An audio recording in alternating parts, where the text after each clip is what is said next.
Hello, today we're going to start the chapter 3 logic chapter. And so the first question that we address is, what is logic? Okay, logic.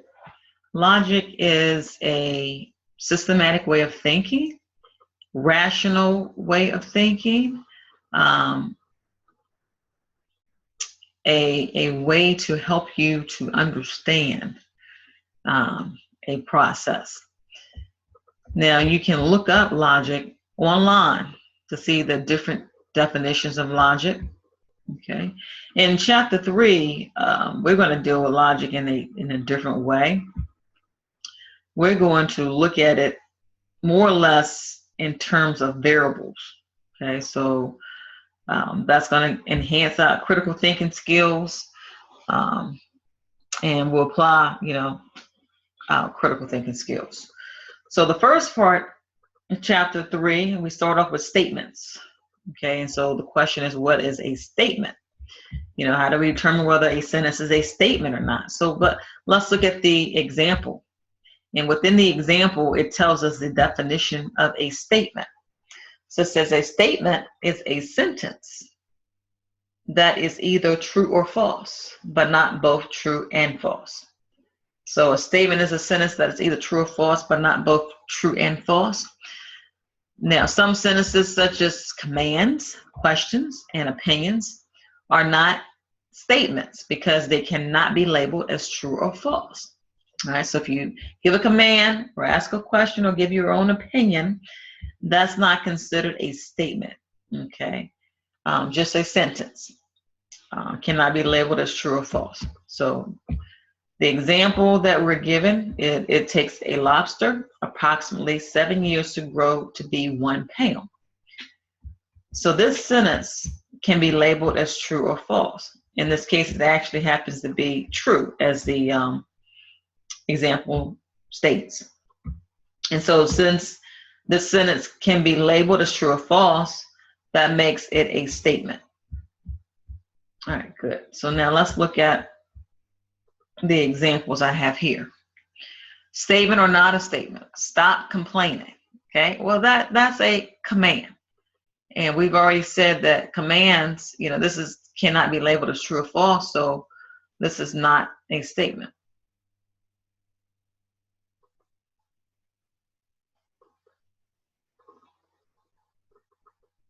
All right, the second sentence. Today is Monday.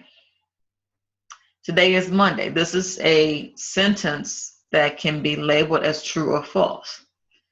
All right, so since this can be labeled as true or false, that means it is a statement.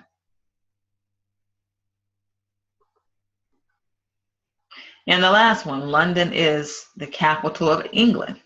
And so this is a sentence that can be labeled as true or false. And so since it is, this also is a statement. Now, symbols for statements will be used with lowercase letter. Examples, P, Q, these are lowercase letters. All right, so that's the statement. Now we get into the next part, which is the negation, okay, of a statement. So if I negate a statement, then I am the opposite truth value, given the opposite truth value of the given statement. So the symbol that you use is this right here, and this just means not, okay? Not. Okay. All right, so if I wanted to negate, if I say that today is Monday,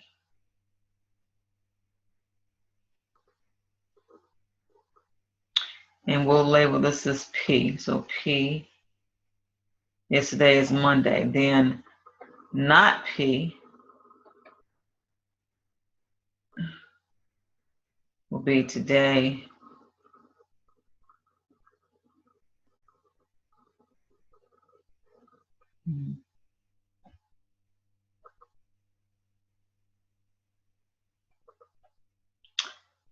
today is not Monday.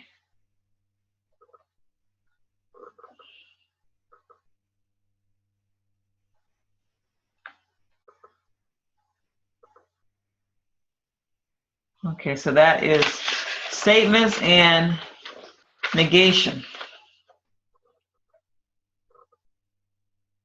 Okay, so we know the symbols.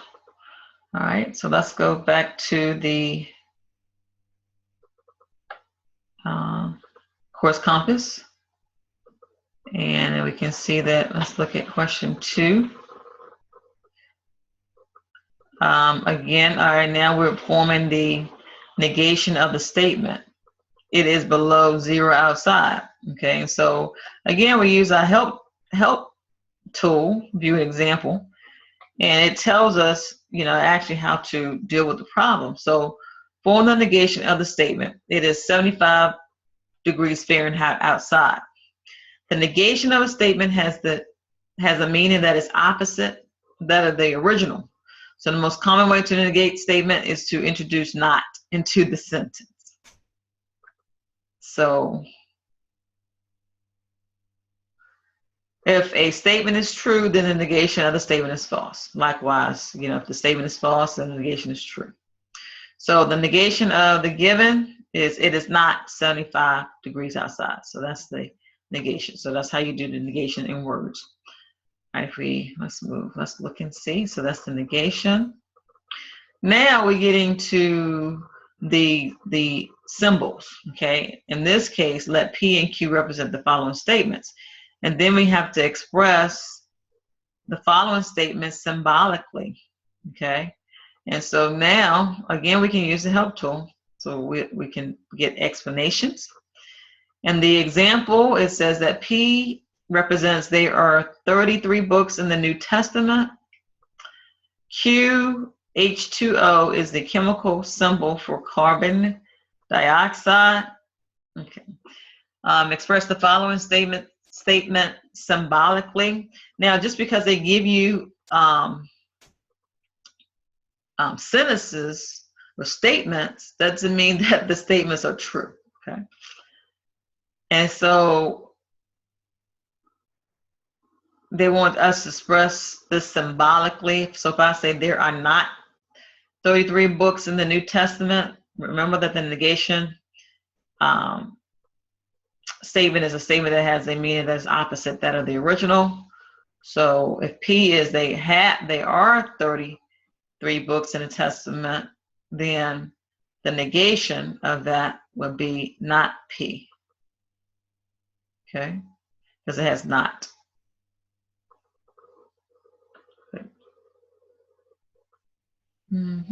That's all to it. Looking at let's see. Same thing with this. Okay. Now here we have it is Tuesday and it is time to sleep. So now we get into the word and we'll mention the word or also. So if we do that, that's like a compound. So let's look at the question help. View. All right, so we're dealing with the conjunction, okay? So we're really getting into the section 3.2. So, let P and Q represent the following simple statements. P is the sun is shining. Q is it is warm outside. Write the following compound statement. So we need to first of all know about these compound statements and the disjunction. Okay, so the compound or conjunction has the word and in it, and let me see if they give us a symbol. If they don't, then I will make note of it. All right, so we're using the connective and let's see what their symbol. See, this is the symbol.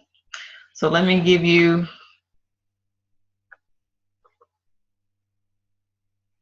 a few notes.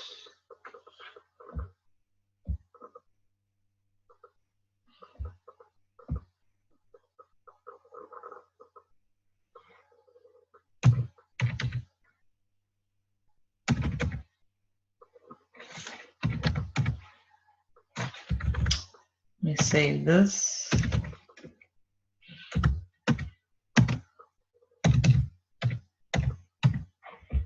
Okay. And then let me do a new. So basically, when we're dealing with the connectives, these are used to join simple statements. You use the and, or, if, then, and if and only if. All right, so we're going to start off with the and. All right. So and has a symbol here. Okay. Now, does this symbol look like anything we dealt with in the chapter 2? Remember how we dealt with the intersection? That kind of looks like that, right? And that's dealing with the word and. Okay. Now, notice that the or will be this way, like a V. And that's related to union, right? Okay. So we have and then we have or. All right, this is your disjunction. Okay. So disjunction. And then we have the conjunction.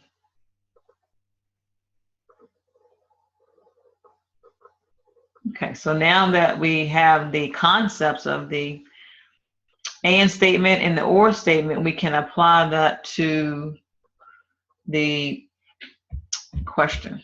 So let me pull that back up. All right, so we need to write the following compound statement in a symbolic form. Okay, the sun is shining, and that's represented with P, and it is warm outside. So that's an and statement. Okay, and so let me see if I can capture. All right, so if I can write. All right, so this and here, that's going to be that little peak. So we have P, peak, and it's warm outside, Q. So that symbol, the connective right here, that's the and. So if we continue, there we go. The sun is shining, P, the and it is warm outside. So this is your symbolic form of the simple statements. Good. All right,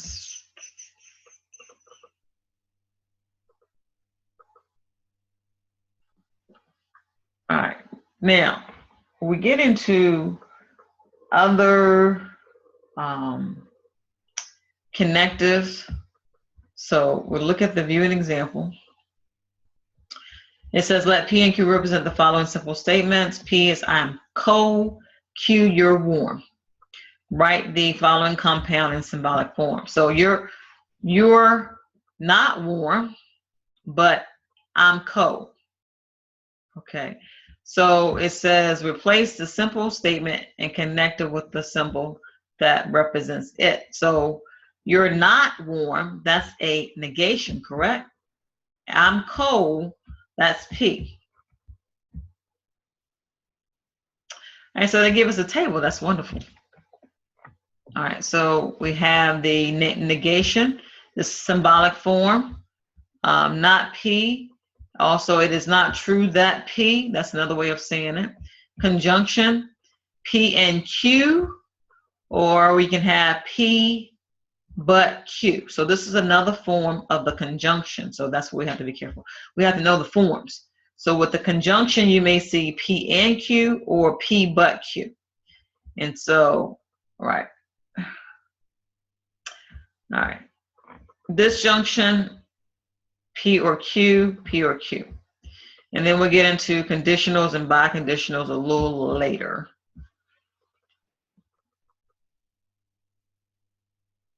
All right, so we're using the but as a connector. You're not warm corresponds to not Q, because that's the negation.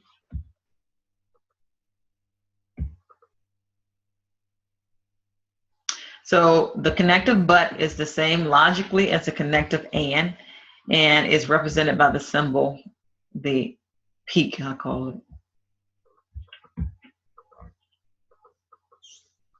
Now examine the second simple statement, I'm cold.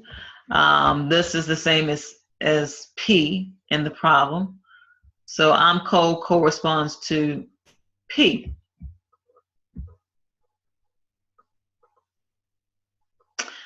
Okay, so you're not warm, but I'm cold corresponds to the symbolic, meaning, okay, not Q and P.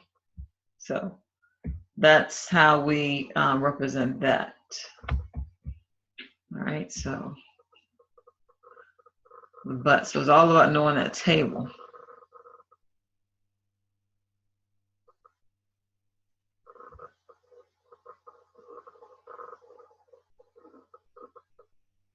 Okay, so now this is an if-then form, right? So let me go back to the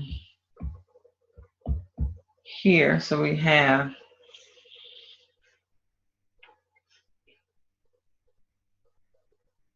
if-then,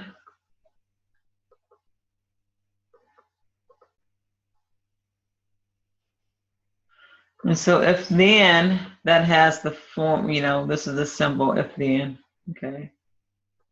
And so it's almost like if P, then Q, and so that means P then Q. All right, and some other ways of doing that. P is sufficient for Q. Q, F, P, and then P only if Q. And so there are other ways. So let's go back.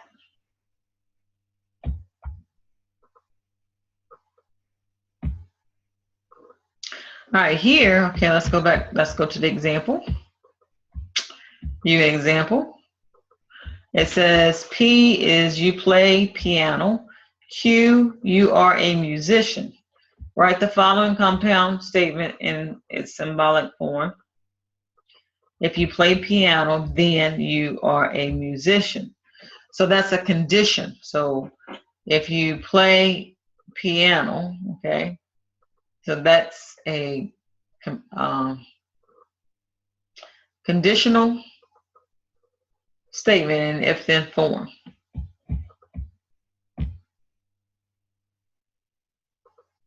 And so we have if-then.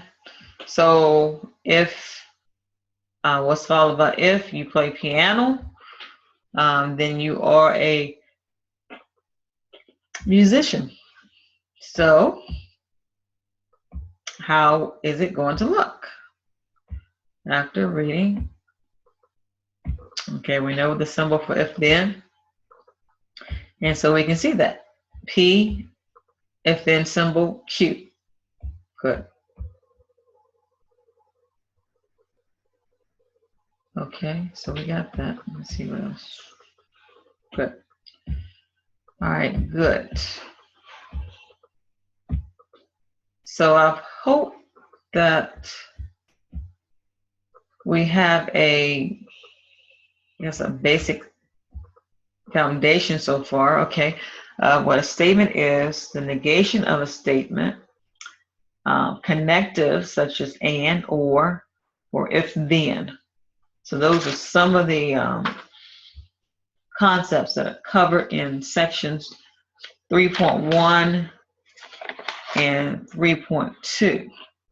All right, and so it's about knowing the different wording that is applied for each when doing this.